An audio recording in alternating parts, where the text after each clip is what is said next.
markets continue to stay hot, those looking for the Santa Claus rally might just be getting it. We'll take a look at my entry yesterday, and I am interested possibly in an additional add today. So I've got a list. It's a little shorter than yesterday's. Looks like around a dozen. I want to look at a sector or two as well. But guys, let's just jump on in and look at market breadth. Look, the market is looking fantastic. Push back down to test Friday's close with a strong hammer close on the SPY, right? We found buyers late into the session.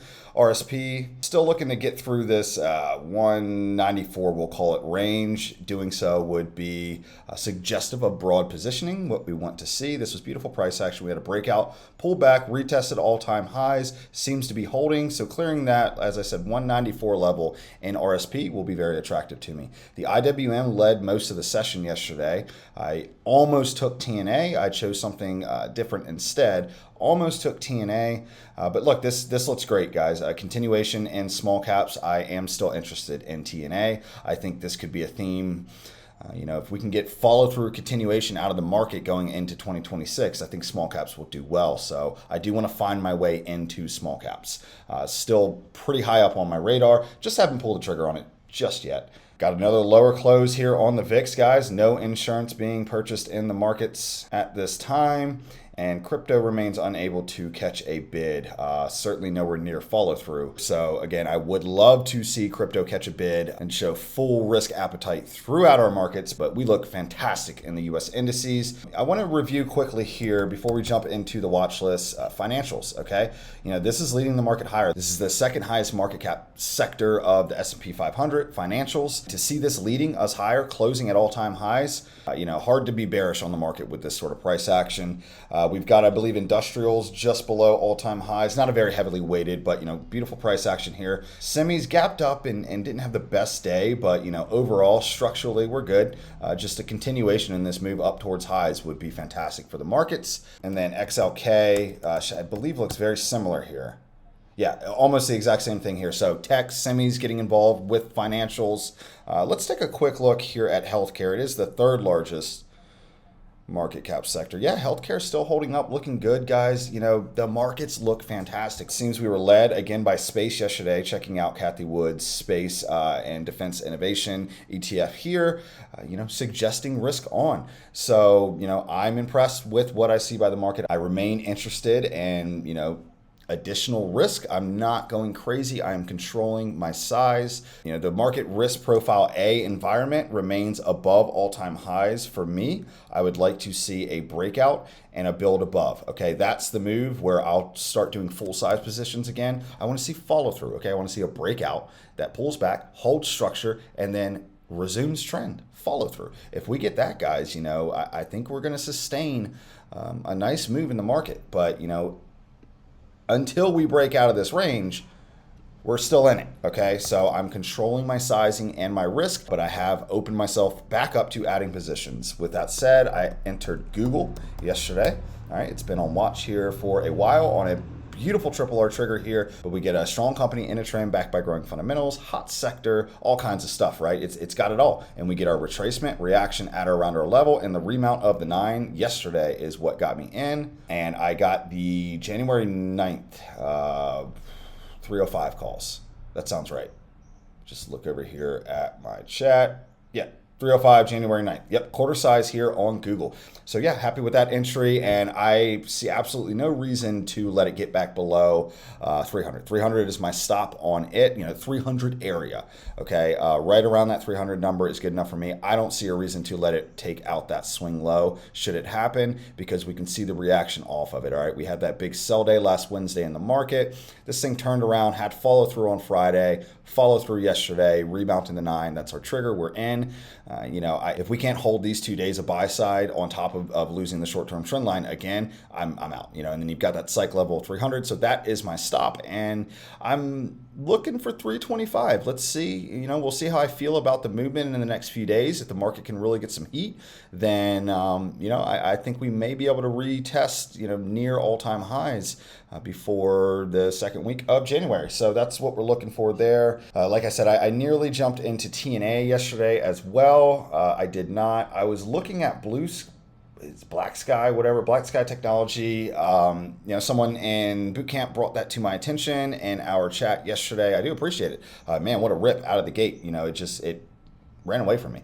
I'm not going to enter in the first 15 minutes. And had you not, you would have immediately been underwater, right? This just ripped out of the gate and then just sort of trickled lower all day. This isn't nasty to me or anything. We didn't invalidate the move, right? And close, down below. Anything like that. Like, this is good, clean price action. And I may have it on watch for a continuation.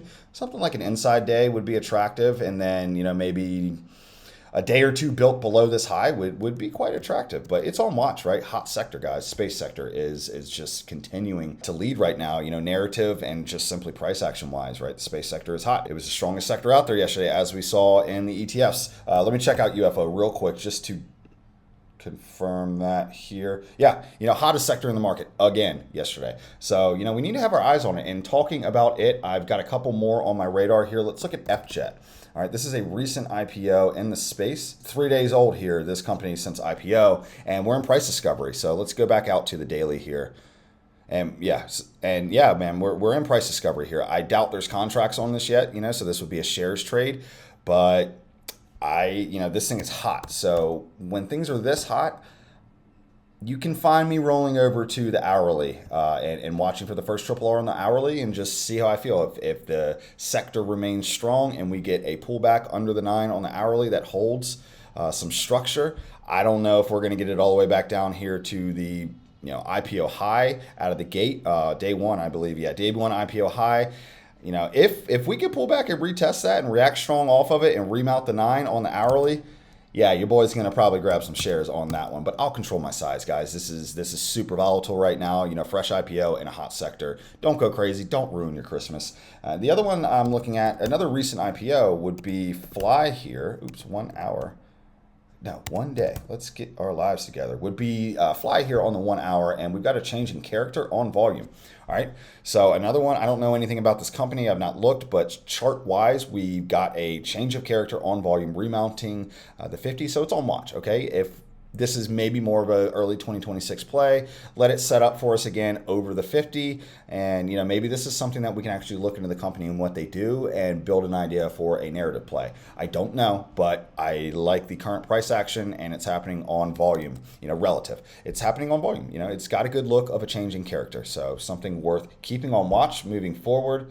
And remember, live sessions on Saturday, come in there, ask me anything, but I will do a full market breadth and sector analysis, identify some of the ideas for the week, and I do review my triple R model in a condensed fashion. I take about 5 minutes in the beginning is what this last one was.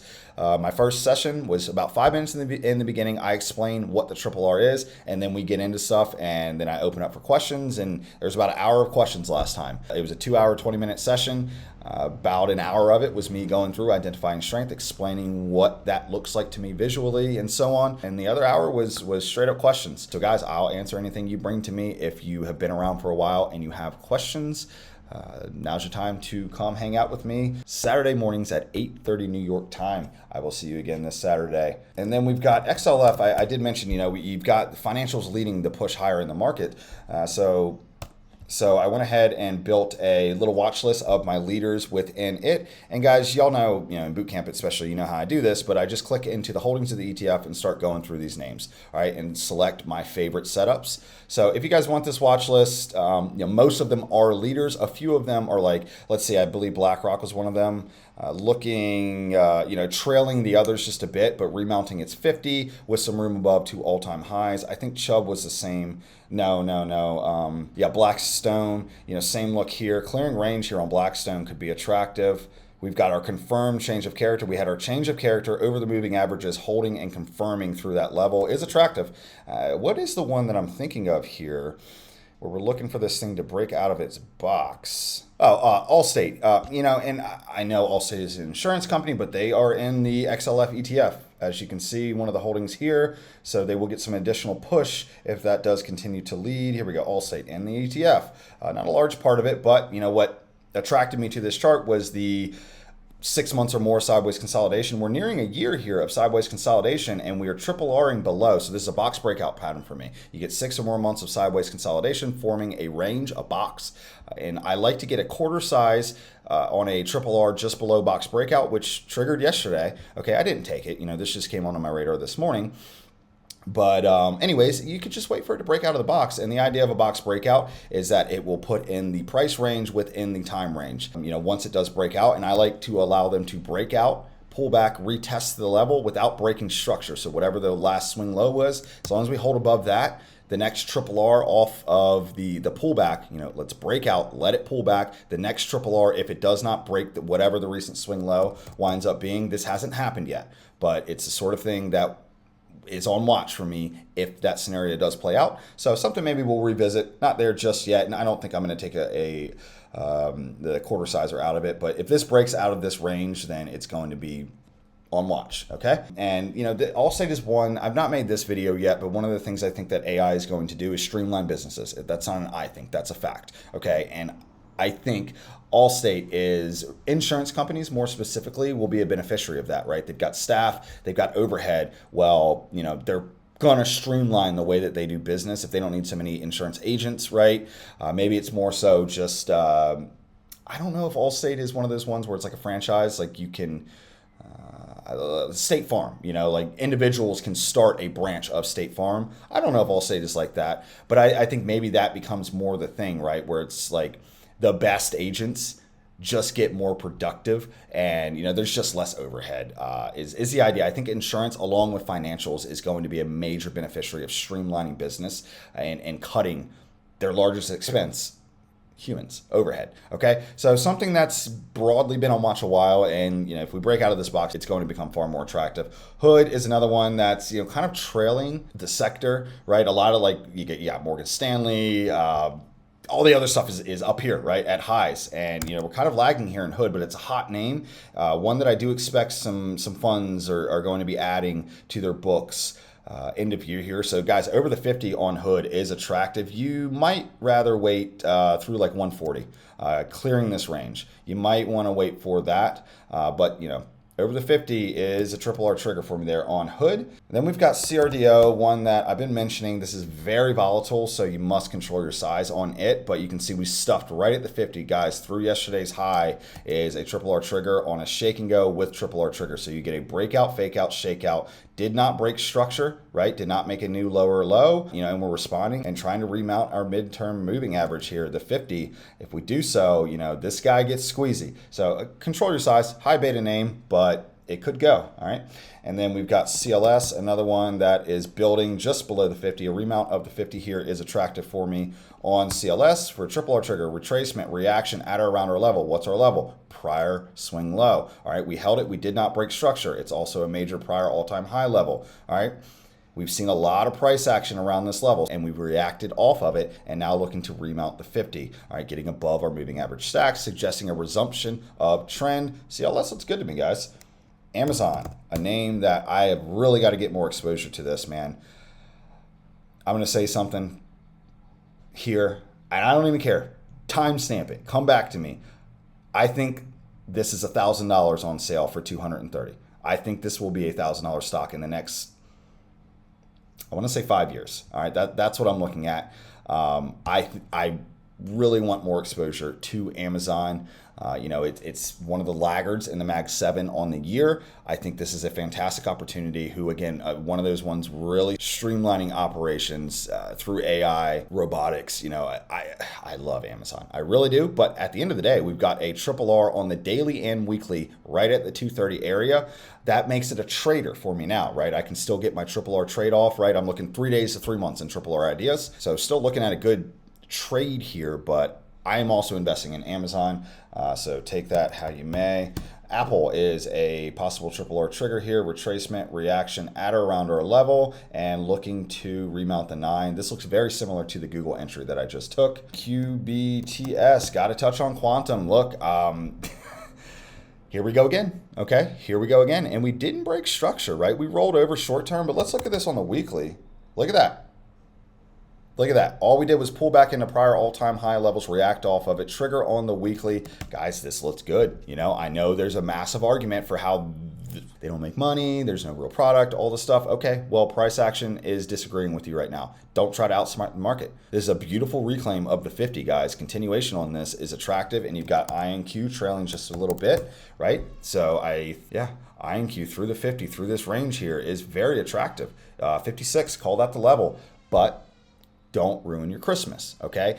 It's not the time to be a hero on quantum anymore, all right? These things aren't trading at $2 anymore, okay? The hero trade is over, but it doesn't mean that there's not a trade here. Look at the structure that is holding, okay? There's a trade here, but control your size, okay? You're not gonna change your life on this trade anymore. You're just not. Okay, but it doesn't mean that you can't make a couple 100% on these contracts, but just control your risk because these are very, very volatile and there is an argument of their worthlessness. But at the end of the day, price action is king for me. That looks pretty clean to me. All right, hot sector going into year end. If that theme switches back on, don't fight it. All right, don't fight it. Then now the new short in this is not until below this level. All right, if we roll and crack that, you can short this. But over the 50, you shorten this thing, good luck. You know, you're not working with probabilities, I'll say that. So that's quantum sector for me. Drones heating up as well. Look at UMAC here on the weekly. Beautiful weekly trigger here on something that, again, has held structure. You could call a bit of a breach there. I wouldn't argue with you, but, you know, looking pretty good to me here. Let's still call this a rising tide. Okay, and we're getting a weekly trigger here, clearing range on UMAC. I love it. And then RCAT, I like it. I love RCAT. I just prefer RCAT. Their business slightly more than UMAC. But look, I'm not investing in these things. I'm looking for a trade, okay? The narrative is hot right now. Look at this. We got a clean retracement reaction remount on the weekly. Guys, this is quite attractive to me. I will have this on my grid today, RCAT. Let's look at it on the daily and see if we can find any. Oh, look at that. Through yesterday's high on RCAT. Probably going to press that button. If I like what's going on in the rest of the market, okay? Just let you guys know that right there. Through yesterday's high on the daily. Look, we might gap up. Okay, well, what are gap rules? Let the market open. See what happens. What could happen on a gap rule? Okay, well, imagine we gap up to here and we open here. Well, what do? Do we gap and go? In that case, you wait for the first show of strength to confirm that we're going to gap and go. Okay, you don't just buy the go. Let it pull back, hold, and start to push up towards highs on the day. You know, you can buy that. Alternatively, what if we gap up and we sell off? Okay, well then now we have the day's open price as a significant level that we can be watching. And we want to see a reaction at or above, even if we invalidate the 50 just a little bit, but we want to see our reaction around the 50 and to start to curl back up towards the open price and really be eyeballing the entry at that level, okay? That's kind of how, in a nutshell, if we get a gap up on something that I like. Alternatively, if we open inside of yesterday's range, then just be looking right there at the 50 yesterday's high as our trigger to enter. All right, I do like it. Drone space is hot again. Net we've got here on the weekly, I do believe. Yeah, it's got some work to do. This might be an early 2026 idea here, but I really like the cybersec space. We need it, okay? I think that a premium will continue to be placed on the space. It's so important, especially as AI continues to evolve. You know, so look, over 215 and over the 50 is attractive to me here on net. When it gets there, that's got some work to do. Nothing forced here. ALAB, look, it is hot. But I've said a couple of times now that this has been so shaky in this range here that it's trying to change character. Okay, well, it's shaking all over the place in its attempt to do so. So what I now want to do with ALAB is allow it to just break that range. Break the range and give me a triple R above. And we'll look at that, okay? I don't need to guess. Look, we're targeting highs in ALAB, okay? If this thing breaks out, is it going to go vertically into it? I doubt it, right? It'll probably give us a very clean triple R between here and there, and that will be more attractive to me. Okay, it's just this is too big of a range. Like, where do I put my stop on that? You could say below the moving averages, but look, that's what I want. I want it to break range and then build above. Show me a triple R above that range. So a triple R above 180 would be quite attractive to me for my entry. And ALAB, something I do want to be in. It's just been tough. ANET looks good to me as well. I believe we're looking at a weekly trigger. Yep, same thing. All right. I like this guy through 137. Looks good to me. You could even, if we turn this into a hammer candle on the weekly, because that would technically above 133 is triggering on the weekly. If this guy turns into a hammer candle, you might anticipate that range break. I can see why you would do that. And then UEC, uranium, another big theme for me moving forward for the next decade, frankly. Look, this guy's trying to go. All right, it's trying to go. We've got it on the weekly here. We've got a daily, back over to 50 is attractive to me here on UEC. And then we've got the U's as well. I think UEC has a slight edge to me visually, but, same trade idea here. All right. I wouldn't mind this guy clearing range. So a little bit of work to do in uranium, but it should be on watch. And then one last one here, snow. Something that, we didn't get the reaction we loved to the earnings report, obviously, but we're holding structure, okay? We are possibly resuming uptrend. We've got a weekly trigger here on snow, something that I have traded a few times recently. This little move was, I think that was 104% or it was 114. One of the two. I don't need much, okay? Remount of this 9. I think I think the bigger picture here is snow is likely to put in an IPO cycle. All right. So find entries where you can respect or trade off of structure. Identify a stop, identify a target. I think we might get a weekly trigger here, and the trade would look something like this for me on snow. Should I take it? No reason to let it re-breach lows, and you can even just target, just beyond recent highs is your 2. I like it. I like it. A weekly trigger, maybe you push that on up to 3, depending on how the market feels to you. You get above 1R, move your stop to break even. Don't lose money on that trade and start thinking about if you want a 2 or 3R out of the trade. It's worth watching to me. All right. It is worth watching, guys. That's it. I was wrong yesterday about Christmas being on Wednesday. For some reason on my whiteboard, it says Wednesday. Math is hard, I guess. I just got my dates mixed up. So anyways, we have the half session Wednesday. Thursday, markets closed. Stay safe, manage your risks. Let's go make some money, guys. I'll see you soon.